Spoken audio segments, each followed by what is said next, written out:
This is how Paul Kagame sold the Democratic Republic of the Congo wealth.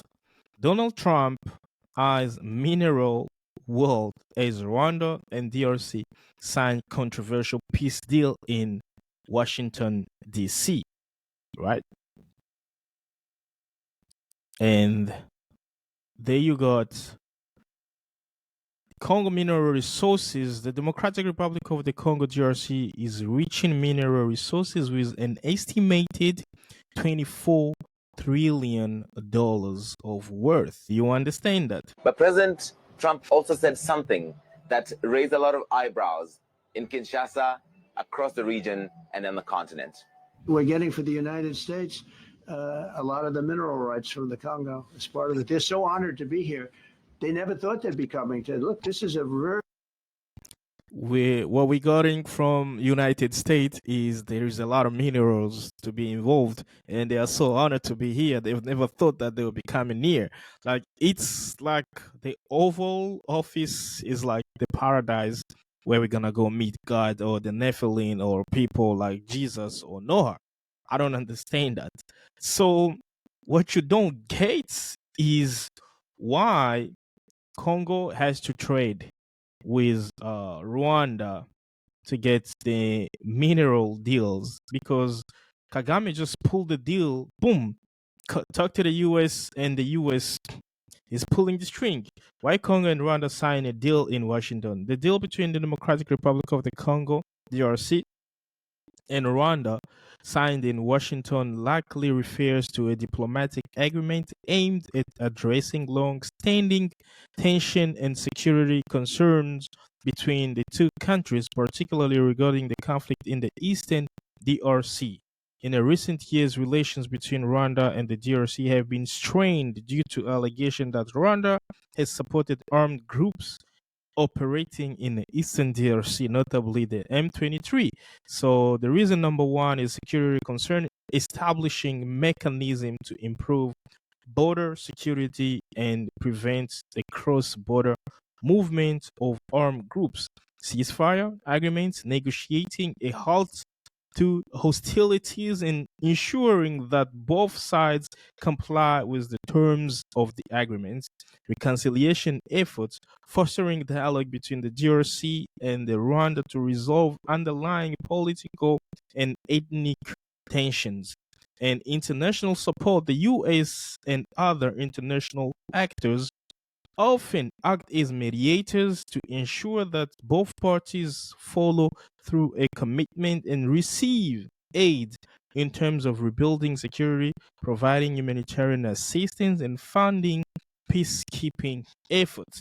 So you might be wondering, why is the DRC really seek to implementing these deals with America? Because they went to America and they said like, America, we know that you are the big fish, you can protect us. Instead of like funding themselves and then protect themselves, they run quick to America.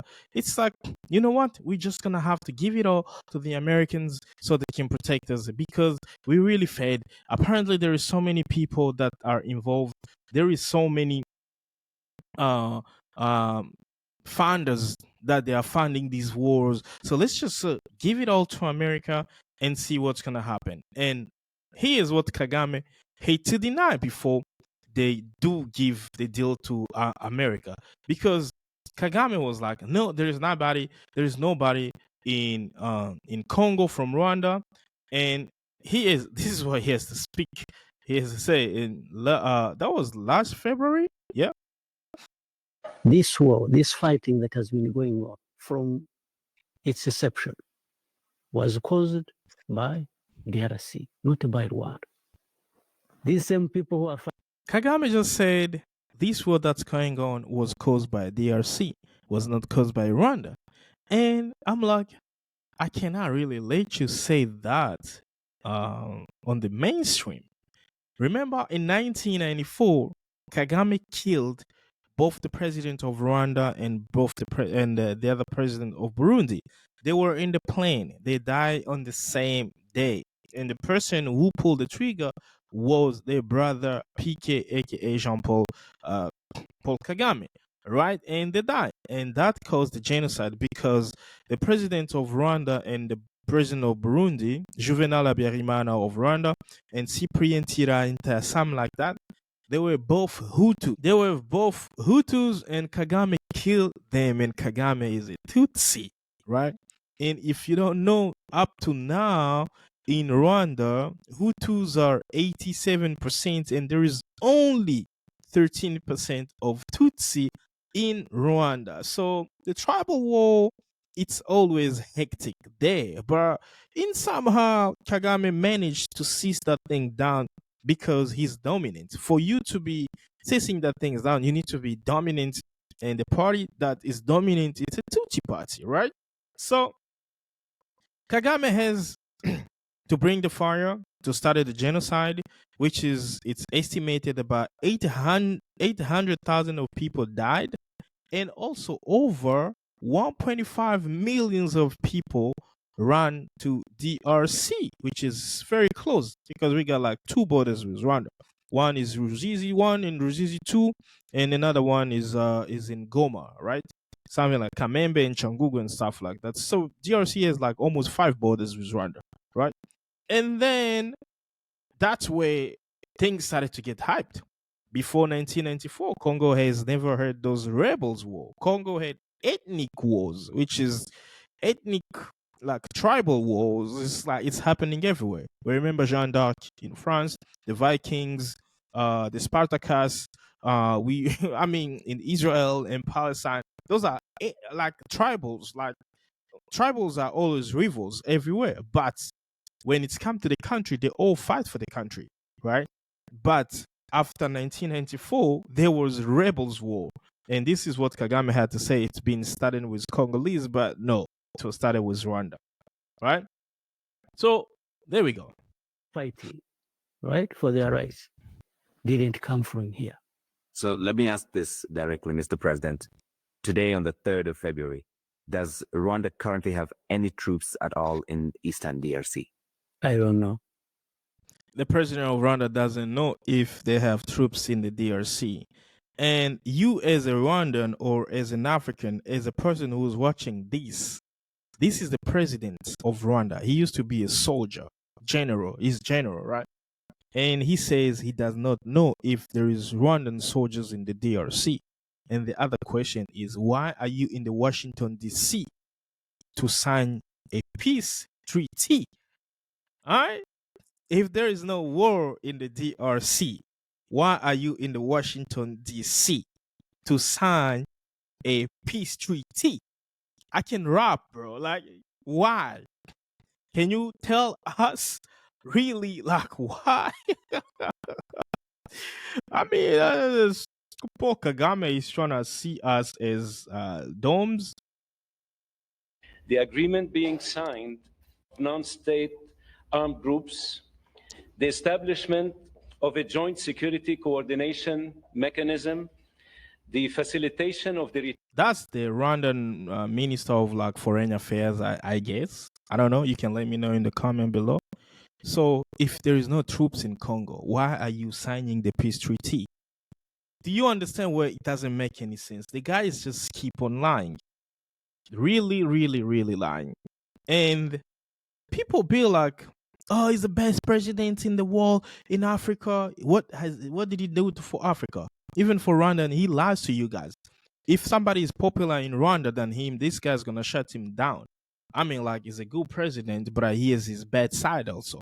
If your church is making more, it's like becoming more popular, Kagame is literally gonna shut down your church. People been crying there like, oh, illegal churches. What is illegal churches? Can you explain us what is illegal churches? You're the commander-in-chief. Yeah. Exactly. A commander-in-chief doesn't know how many troops over him are in the Congo. The commander-in-chief, he doesn't know. There are many things I don't know. But if you want to ask me, is there a problem in Congo that concerns Rwanda and that Rwanda would do anything to protect itself? I'd say 100%. Does this risk a war in the region I don't know. I don't think anybody is interested in war. I even don't. So he jumped straight to the question of protecting himself, like defending himself.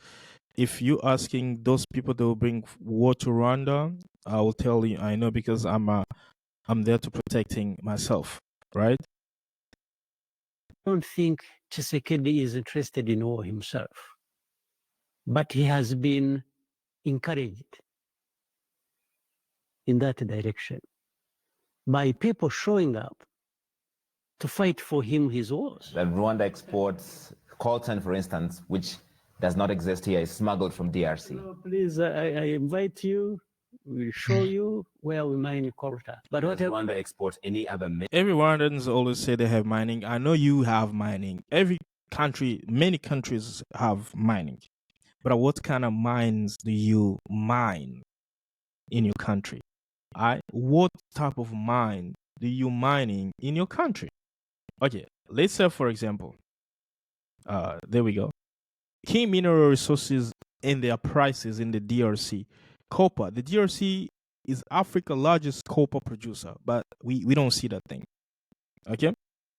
The DRC is the world's largest producer of cobalt, a key component in batteries, but we don't see that thing. It's all credited to Rwanda.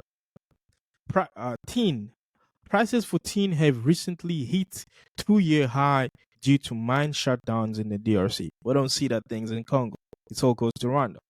Tantalite prices, which contain tantalum, have also reached 2-year high due to supply disruptions in the DRC. We don't see that. It's all go to Rwanda. The credits are all go to Rwanda. Other minerals. The DRC is also has a significant deposit of other minerals like gold, diamond, zinc, and tungsten. Right? Tungsten. So we can't have the light bulb if we don't have tungsten. Rwanda claims to have all of those. But when you ask Rwandans, like, where do you get all of those? They will tell you, somewhere. But they've never mentioned, like, they've never shown us where's the mining of tungsten. I think Rwanda is tungsten. They have one, but so many things they do not have. All right, and Trump is there to sign the treaty.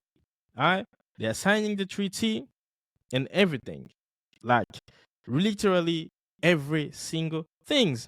But he keeps on denying that they don't have troops in Congo. I don't understand. Return of refugees. What do you guys say in the comments? I want to hear your voice. I want to hear your thought. What do you say, Paul Kagame? Because so many people on my channels are from Rwanda and they love Paul Kagame. But the funny thing is, this type of media in Rwanda, they do not survive. I'm pretty sure that CNN interview, it was never surfaced in Rwanda because the media censorship in Rwanda, it's really, really very, very big. And internally displaced persons, as well as humanitarian access, the reaffirmation of MONUSCO's mandate, and the establishment of a regional economic integration framework. So this is how Paul Kagame sold Congo for 24 trillions. So all the mineral, 24 trillions of mineral of Congo, it's gone, man. Like, I'm being honest with you, it's gone. Like a bye-bye, right? There is nothing. And how did Kagame become a mediator? Became a mediator because he told them, look, you know what? I'm just gonna call this guy and tell him that you will give him support, and then I'm gonna be a middleman because he's gonna accept, he's gonna sign the agreement, and then you eat, I eat, and we all stay in peace, and I'm just gonna sign a peace treaty. Deal done. That's it. That's how Paul Kagame became like that. Congo's Mutanda mine hold 72 billion in copper reserves. Yet Glencore of Switzerland owns 95%. The DRC gets just 3.5% annual reserve. thanks to people like Kagame and the ex-president Joseph Kabila. Guys, this is all for tonight, for today. Let me know what do you think in the comment below. And if you are new here, please hit that button, subscribe, activate the bell notification so you cannot miss one of our videos every day. Please like the video. It's taking a lot of time to create this video. Please like the video, guys, and I will see you in the next video, guys. Ciao.